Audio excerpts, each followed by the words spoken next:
good afternoon to everybody, and good afternoon to everybody who's watching at home. It's a tough act to follow, but let me just say a few things, and then I'll take a few questions. Number one, Democrats say that they care a lot about lowering health care costs, and yet, when the president took historic action to work with the drug companies to lower prescription drug prices, the Democrats did nothing to help us. In fact, we would have loved to have the Democrats helping us, but they didn't. They talk about doing something. They don't actually do the hard work of making it happen.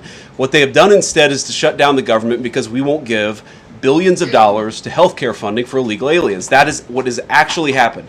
To the American people who are watching, the reason your government is shut down at this very minute is because, despite the fact that the overwhelming majority of congressional Republicans and even a few moderate Democrats supported opening the government, the Chuck Schumer AOC wing of the Democratic Party shut down the government because they said to us, we will open the government, but only if you give billions of dollars of funding for health care for illegal aliens. That's a ridiculous proposition.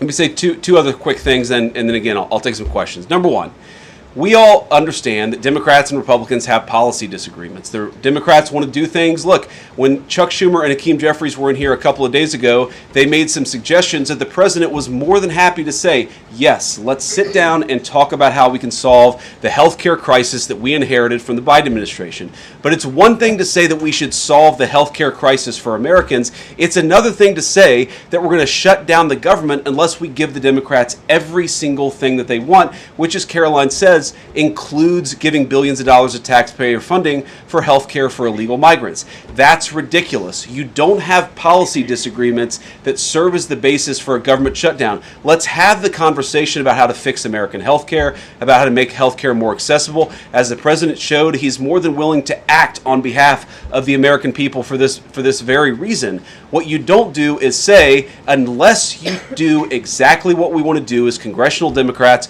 we're taking hostage. And the hostage, it turns out, is critical, essential services that the American people need. Caroline talked about some of it. Let me talk about some more. Our troops are not getting paid starting today because of the Chuck Schumer wing of the Democratic Party. We have people who require food assistance, low-income Americans who require food assistance, who will not get it unless we reopen the government, thanks to Chuck Schumer and his wing of the Democratic Party. We have flood insurance as we start hurricane season in the southeastern part of our country. That flood insurance is going to disappear because of Chuck Schumer and the far left of the Democratic Party. We need to reopen the government. Let's fix America's problems. Let's work together to solve them. But let's reopen the government before we have our negotiation about health care policy. That's what the American people demand, and that's certainly what the President of the United States wants. Let me make one final point.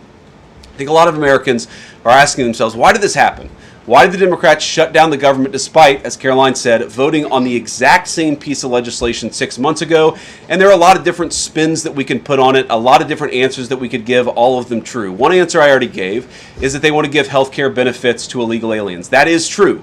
They gave us legislative text that would have undone us cutting off health care benefits for illegal aliens. That's one of the things that they asked for. But the reality here, and let's be honest about the politics, is that Chuck Schumer is terrified she's going to get a primary challenge from Alexandria Ocasio-Cortez. The reason why the American people's government is shut down is because Chuck Schumer is listening to the far left radicals in his own party because he's terrified of a primary challenge. So I'd invite Chuck Schumer to join the moderate Democrats and 52 Senate Republicans, do the right thing, open up the people's government, and then let's fix healthcare policy for the American people. Yeah, so on the point that it's a Republican shutdown, look, it's obviously a Democratic shutdown. Just look at the vote totals in the House, look at the vote totals in the Senate, and look at the President of the United States' own action and conduct throughout this crisis. Nearly every single House Republican voted to open the government, Matt. Nearly every single Senate Republican voted to open the government last night, and even to their credit, a few moderate Democrats voted to open the government. That's not a Republican shutdown when nearly every single Senate Democrat votes to shut it down and every Republican voted to open it up. It's just obviously not true. Now, you can disagree about a number of things, but you can't disagree about the obvious fact that Republicans voted to open the government. The president stands ready to signed that opening of the government. We just need a few more Democrats to join us in that effort to open the government. Your final question about illegal alien benefits. Look, the text is very clear, and I even saw, I think it was George Stephanopoulos in an interview with Mike Johnson, did a fact check that was totally rooted in baseless claims. It was basically Democrat propaganda. If you look at the legislative text that they gave us, they tried to turn on two separate provisions that would give health care benefits to illegal aliens. Number one, if you're an American citizen, you've been to a hospital in the last few years, you probably noticed that wait times are especially large, and very often somebody who's there in the emergency room waiting is an illegal alien, very often a person who can't even speak English. Why do those people get health care benefits at hospitals paid for by American citizens? The answer is a decision made by the Biden administration that the Trump administration, working with congressional Republicans, undid. We turned off that money spigot to health care funding for illegal aliens. The Democrats, in their legislative text, want to turn it back on. That's one thing. The second thing, Matt, is we all know that there are various ways in which the Biden administration waived away illegal immigration status. They gave parolees, they gave asylum claims to people who weren't really claiming asylum. And when they waved the magic wand of amnesty, giving millions of people legal status even though they were in the country illegally, they also gave those people access to health care benefits. So what the Democrats are engaging in is a sleight of hand. They're saying, no. Those weren't illegal aliens who were getting health care benefits, even though everybody, knows they were in the country illegally.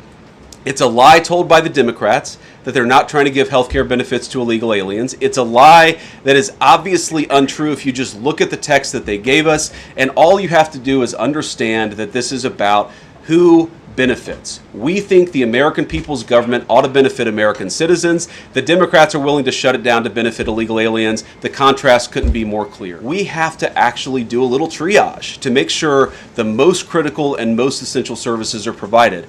The government does a lot of things. Of course, Republicans think that the federal government probably does too much, but there are a lot of critical things the federal government does that absolutely all of us would agree need to do. Our troops need to get paid. Our air traffic controllers need to make sure that people are flying safely and on time. We need low-income people to be able to access the food services that are provided by the federal government. There are critical things that need to be saved. We're going to do everything that we can over the coming weeks, if the shutdown lasts that long, to ensure that people get the essential services that they need, despite the fact that Chuck Schumer has shut down the federal government. It's not going to be perfect because we are in a government shutdown. We are going to have to lay some people off if the shutdown continues. We don't like that. We don't necessarily want to do it, but we're going to do what we have to keep the American people's essential services continuing to run. Thank you. Yeah. Thank you, Mr. Vice President, and thank you for being here. Yesterday, President Trump said, as a result of the shutdown, we'll be laying off a lot of people that are going to be very affected, and the Democrats, they are going to be Democrats. Has the administration asked agencies to target federal workers who they believe to be Democrats in these reductions of forces?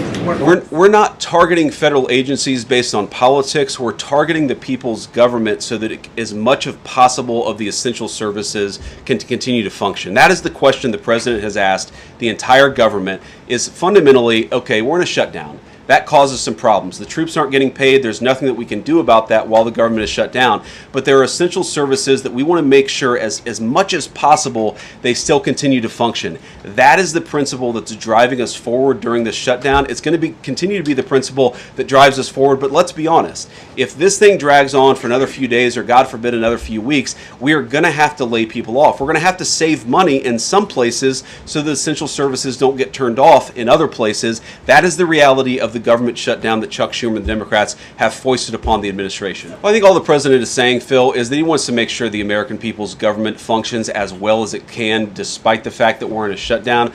We're going to have to make things work. And that means that we're going to have to triage some certain things. That means certain people are going to have to get laid off. And we're going to try to make sure that the American people suffer as little as possible from this shutdown. That's what the president is saying, is that, yes, this is a bad thing. Obviously, the president is trying to reopen the government, but we're going to make things work as well as we possibly can, given the constraints that we have. Well, Phil, what we've said to the Democrats is that we're willing to have a conversation about how to ensure that Americans continue to have access to health care. And frankly, they should have access to better health care at a lower cost. costs. We inherited a mess of a healthcare system from the Biden administration. It's why the president has worked so hard on the most favored nation status for prescription drugs. It's why we care so much about lowering the cost of prescriptions and why we're doing everything else. We're willing to have that conversation, but I think it's important to bracket the healthcare policy conversation because it's separate from the government shutdown. We think that we can open the government and then have the conversation about what best healthcare policy to fit the needs of the American people. That's all we're trying to do. That's all we're trying to accomplish. We've got to reopen the government first. Yeah, we're talking to a number of our colleagues, Democratic and Republican in the Senate. I talked to a number of them last night. The president, of course, is talking to them as well. I think there really are two categories of demands that I've seen privately from congressional Democrats. I think on the one hand, those who are negotiating in good faith are saying, look, we just want to make sure that we're able to have a conversation with the administration about some of the critical needs that we see that need to get fixed over the next few months. We recognize it's kind of absurd, and a lot of them will admit in private that it's kind of absurd to shut down the people's government over these disagreements, but just agree to negotiate with us in good faith on these issues, and of course we're having that conversation with them. Then there's another category, people who say, give us everything we want or we're going to keep the government shut down. We just write those people off because they're not negotiating in good faith. And frankly, we don't need them. We've already got 3 more Democrats last night than I thought we would get. And I think it's because they recognize the illogic of the position of taking the entire American economy hostage because they don't get their policy priorities. So 3 moderate Democrats joined 52 Republicans last night. We need 5 more in order to reopen the government. And that's really where we're going to focus, is how to get those 5 additional Democrats. Now, to your first question, are we negotiating one-on-one? Are we negotiating in groups? Look, I will go to the U.S. Capitol right now and meet with Chuck Schumer or any Senate Democrat if it helps us reopen the government. Most of the conversations, in my experience at least, have been one-off. We're also, of course, relying on some of our Senate Republican colleagues who have good relationships across the aisle. We're going to do whatever we have to do is the answer, and I think it's tough to predict what shape this negotiation is going to take over the next few months, but I feel good about the fact that Democrats already realize privately the fundamental irrationality of their position. I hope that they're going to publicly acknowledge it and reopen the government. We believe that the American people's government exists for the American people. That means the people who have the legal right to be here, and that's why we're fighting to reopen the government. And unfortunately, the Democrats are fighting to shut it down for the benefit of illegal aliens. Mr. Vice President, in every previous shutdown, workers have been furloughed, not laid off. So why does the president want to fire some workers and not just furlough them? Why is this shutdown any different? Well, first of all, we haven't made any final decisions about what we're going to do with certain workers. What we're saying is that we might have to take extraordinary steps, especially the longer this goes on. We're going to have to take extraordinary measures to ensure the people's government operates, again, not perfectly, because it's not going to operate perfectly in the midst of a shutdown, but operate as well as it possibly can. And I think that the Democrats, if they're so worried about the effect this is having on the American people, and they should be, what they should do is reopen the government, not complain about how we respond to the fact that Chuck Schumer and the Democrats have shut down the government in the first place. Thank you all. Also said he's going to target some benefits.